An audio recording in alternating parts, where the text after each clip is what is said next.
Hi guys, good evening.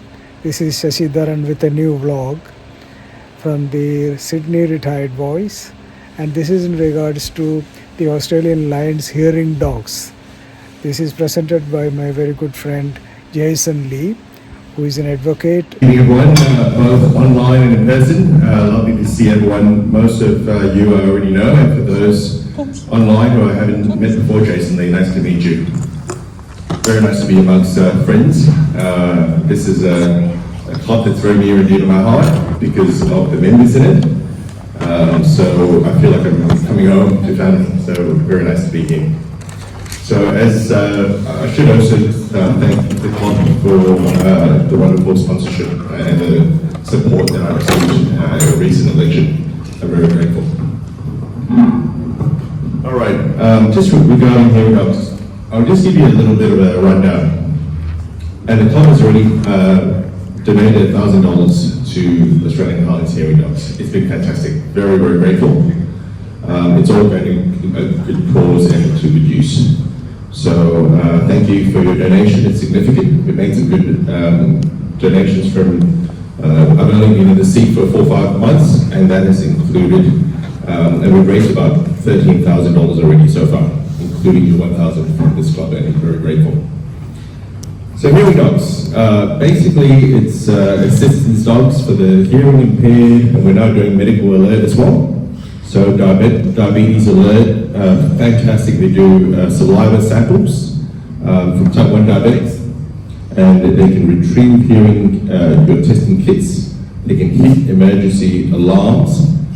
They can notify. They can do amazing things. It's also a fantastic assistance for those who are hearing impaired as well. So it all kicked off 40 years ago, and the Australian base is in Hindhoff, Vernon in South Australia.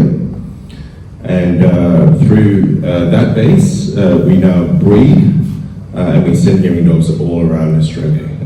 It's a worldwide program that kicked off in Colorado 40 years ago by Lions, so they do some amazing stuff.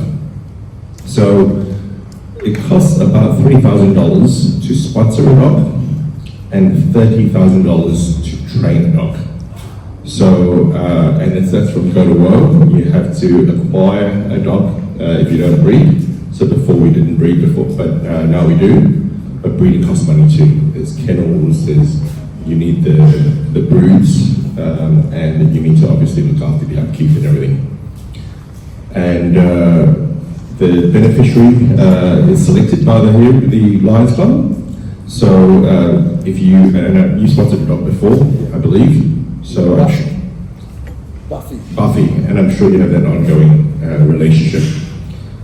So there are 6 types of specialty dogs. There's guide dogs for the blind, assistance dogs like Louis Sauvage, custom dogs for airports, and companion dogs in nursing homes. In courts, we also have therapy dogs. So for defendants who are struggling and their family, it does settle them down a lot. And I'm a lawyer, so I go to court and I see the huge impact that they can have. There are police dogs for catching suspects and hearing dogs for people with hearing impairments. Hearing impairments come in many forms. There's birth defects, work-related, generic, and it can be following illness or sickness. Hearing Dogs International Incorporated was conceived in 1980 when 2 Lions attended an international Lions convention in the USA. Discovered the Hearing Dog Training Center in Colorado. At the convention in Canberra, Lions clubs in Australia voted to fund the project, and that became the Australian arm of Hearing Dogs. A property was acquired in Vernon and Adelaide Hills, not far from Hindhoff, the German village. The first dog, Amber, was delivered in 1982. The advantage of a hearing dog is that it gives people the quality of life that someone who has normal hearing can enjoy. So it restores dignity, it helps their quality of life, and it really makes a big difference.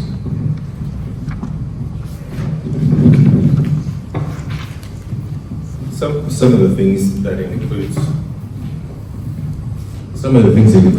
a missed doorbell, or on the telephone, where the caller can see the person but they're not responding. Through the window, television or the radio is on very loudly.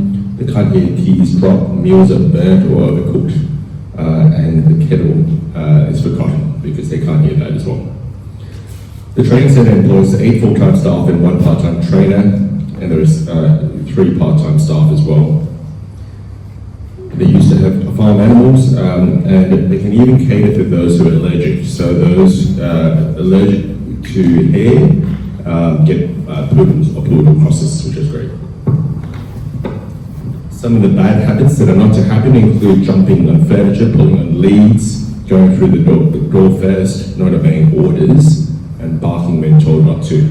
So I have a British Bulldog from Wagga, Lockhart near Wagga, her name's Bronte, and she fails on all of those things because she does each and every one of the things. It's something you would have met her. She's adorable, but she'd make a hopeless Syrian dog.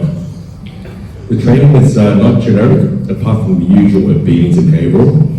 They're trained to react to sounds, telephone, door knocks, baby cries, oven timer, smoke and burglar alarms, the alarm clock, and any special sounds.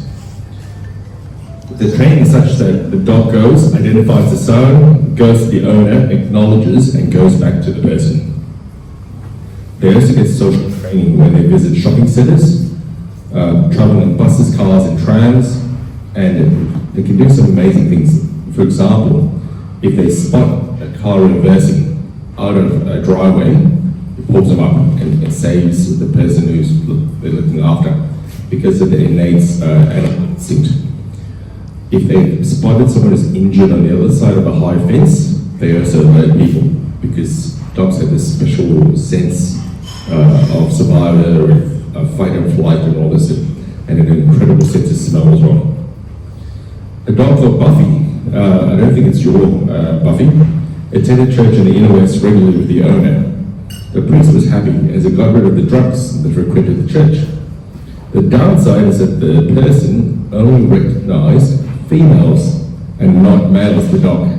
So it knew that females were the stronger and the more important of the two genders. So they got rid of that dog as a hearing dog because you need a hearing dog to recognize all genders, not just the ladies. True story.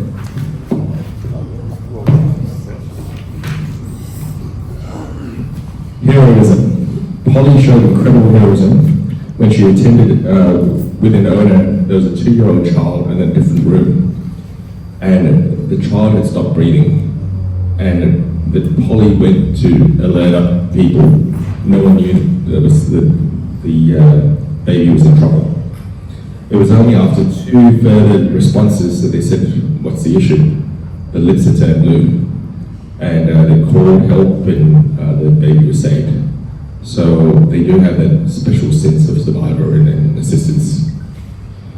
Confidence. So Australian Lions hearing dogs can restore someone's confidence. There was an older lady who was hard of hearing, and she didn't feel safe with the way she lived.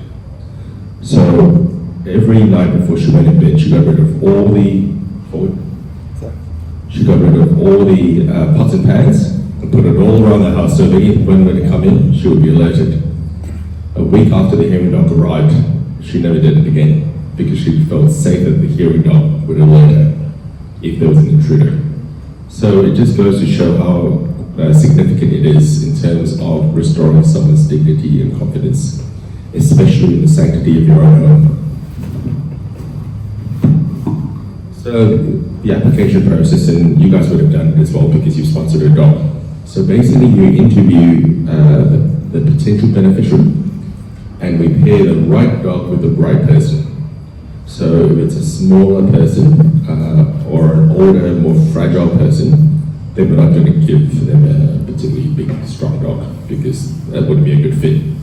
So you might know Maria, Devlin, and Shady, who is in Hornsby. So it's a nice pairing of the right size with Faye Yarrow in Sydney. So we match the right dog with the person's situation. So the Lions Club also looks at the suitability of the home. So whether the fences are suitable, 1.5 meters, whether the pets are suitable. So you can't have another dog in the place because they get territorial. So you can have hamsters, you can have parrots, you can have anything else, but just not another dog. That would be suitable and they would sort of be territorial.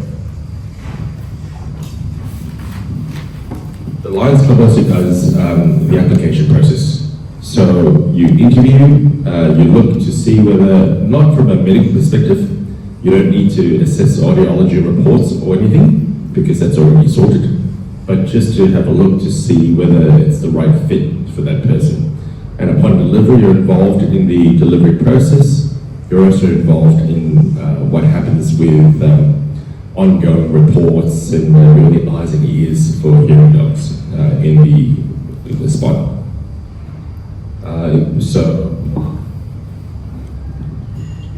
And I've talked about the medical alert as well. So now we're doing diabetes as well. And we're trying to expand that program. So that's why your money is so worthwhile. And we're grateful.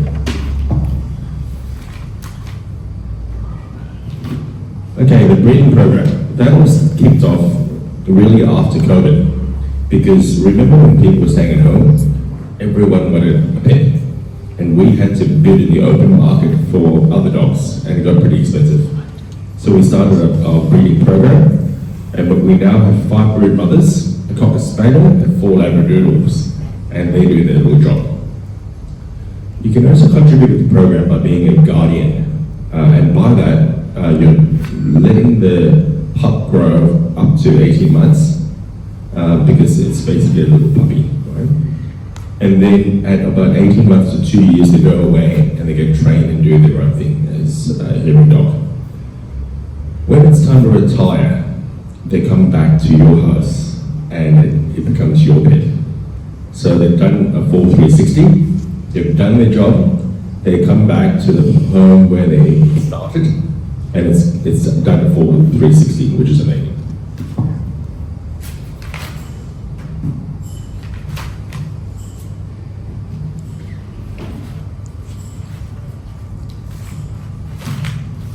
Okay, so that's generally the program. Very grateful for your donation. I always finish with a little poem. And this poem was written by a pastor to Governor Greg Dunn. He's from Crestwood, and Walker Mills actually.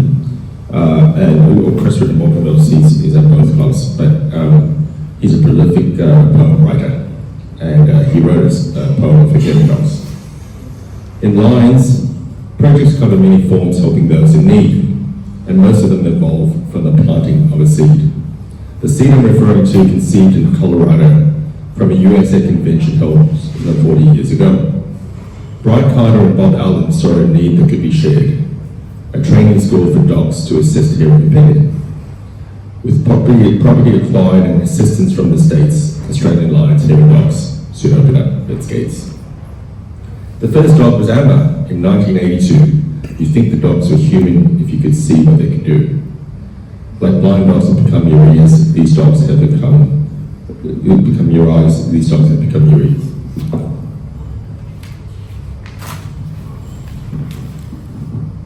To see the love that forms the bond would bring most men to tears. The training is substantial, not all pups pass the test. It's also quite expensive, as they only take the best. Each dog is vaccinated and checked out by a vet, implanted with an ID chip before the program is set. The schooling can take 8 long months and sometimes even more. The dog will stay in training until they're really sure. And then there's a reaction between the recipient and pup. So let's just see how the pup feels and how it's ended up. The lady that they put me with has a very special need. I've told you what they put me through, and I've managed to succeed. The kindness I'm receiving, the affection and the care, makes me wish I could do so much more. There's so much more we can share. I've learned to recognize the phone and knocking at the door, and other sounds around the house and know what they are for. The smoke alarm, however, is a special kind of sound. I react, and I must not move until a solution has been found. We've become inseparable, go everywhere as one. We even venture to the park where I can have a little run. I sit with her at meetings and never leave her side. I know that she depends on me. She fills my heart with pride. These pups form part of family, a shielding from harm. A devoted friend who holds your trust and turns storms into calm, who understands your every need and loves you to the end, referred to as a hero dog, but really your best friend. Thank you very much, everyone.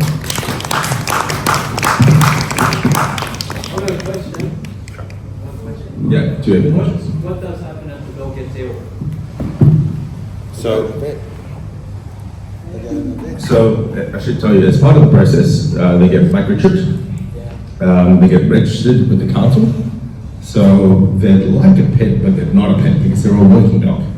So they have a medicine, they have a vet, and because right at the beginning you get your inoculation, the vaccinations, the vet continues to look after the dog throughout the process. And there's no cost to the beneficiary. It's all funded by the system, including your $1,000. So that's why it's of such great benefit, because you're really helping those in need, and a lot of them can ill afford it. They're vulnerable and have the need, and they're very, very grateful for that assistance. You know? Are there any other questions? Thank you, President SRB. What happens when the dog dies before the master dies? That's a very good question. So President SB's question was, what happens when the dog passes away before the owner passes away? It's a very valid question, because I think it's 7 to 1, isn't it? So 7 dog years is 1 human year. So it's entirely possible. We would source an alternate dog that is suitable based on size and need and compatibility, such as, if it's a beneficiary who is allergic, they'll get a poodle cross to fit the bill. And that's why they're always having dogs in training, because you never know when the need comes in. But we would do our very best to come up with an alternative. If there are no other questions, thank you very much for having me, and I look forward to having fun and fellowship with each and every one of you, and hopefully winning a raffle prize. Thanks, heaps.